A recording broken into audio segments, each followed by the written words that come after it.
Today we're going to teach you how to take control of that paper and do a little less of this and a little more of this. Stay tuned.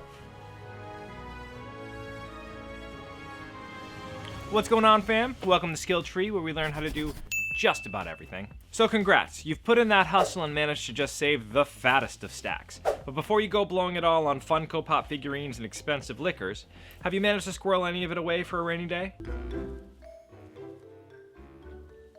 Now I know what you're thinking, but clever, you're so rich and handsome and funny, it's easy for you to save money. How do the rest of us do it? At least in my head, that's what you're saying. You're probably not saying that like that. No worries, I have scoured the interwebs and found 4 tips to help you save money on any budget. Tip number 1. First things first, you need to figure out where your money is going and calculate a budget. I like to do this by breaking into 3 categories or buckets: needs, wants, and savings. In your needs bucket, go all the things that you need to spend money on no matter what. That's rent or mortgage, electricity, food, you get the point. Anything that if you didn't have it, it would severely impact your life. And I am sorry to say that Netflix and your weekly trip to Baskin Robbins doesn't count. Ideally, this bucket should take up no more than 50% of your take-home cash. Look, you work hard and you should totally get to enjoy yourself. And that's where that wants bucket comes in. And the wants bucket is where we put all the fun stuff, things you want to have but don't necessarily need. This includes going out to dinner, catching a movie, and buying yourself little plastic friends. Think of this chunk of cash as a payment to yourself for a job well done. Just try to limit it to about 30% of your take-home cash. That of course leaves that last bucket of 20% for savings. This is very creatively called the 50-30-20 rule. It was coined by Harvard bankruptcy expert Elizabeth Warren. Just so you guys know, Harvard bankruptcy expert, hard to say fast. Coined by Harvard bankruptcy expert. It's coined by the Harvard bankruptcy 30-20 rule and was coined by the Harvard bankruptcy. So, for example, let's say Tracer brings home 3,500 pounds a month for being a hero. Her flat on King's Row cost her 1,000 pounds, and the rest of her bills come out to 750 pounds. This meets the 50% mark of her total take-home pay. After putting 20% into savings, she's left with 1,050 pounds to go out on the town with the rest of the cavalry. This is a super easy method as it takes all the guesswork out of savings.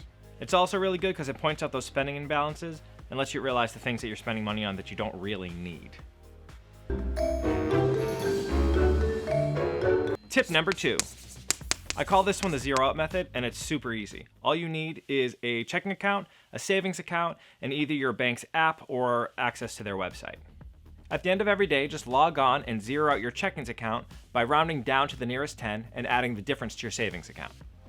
For example, before bed, Kratos opens his bank phone app and sees he has 5,538 worth of hack silver in his checking account. He then transfers 8 hack silver to his savings to round the number off to 5,530 hack silver. Alright, I think this is super helpful in a couple different ways.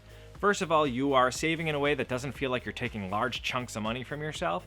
And secondly, it puts you in touch with your account every day so you can see where deficiencies are and kind of get ahead of things before stuff gets tight. Tip number 3. Another method to save those sweet, sweet greenbacks is what I like to call the out-of-sight method. This is probably the most hands-off of them all, as rather than saving the money yourself, you're having it automatically transferred into your savings account.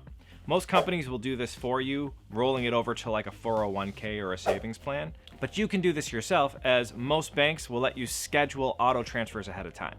So if you're getting regular paychecks coming in, you can have some of it automatically sent over and you never see it, so you never spend it. For example, the Dovikin here deposited 3,000 septums on Thursday. On Friday, his scheduled transfer sends 300 septums to his savings account automatically. Oh, Cesargo takes this. Now he can buy all the dragon bone armor he likes without worrying about having enough to save when he's done. Out of sight, out of mind. And here's my 4th and final tip, and probably the most important one of them all. Start now. Long story short, it really doesn't matter what method you decide to use, just as long as you start saving now. It's never too late, and having that padding is going to help smooth over any bumps life throw at you, bring you closer to your dreams, and make you a more self-sufficient person. Alright, well I should go. The cavalry and I are pulling our funds together to try to hire a new member of the team. It's beautiful. In the meantime, keep leveling up, you.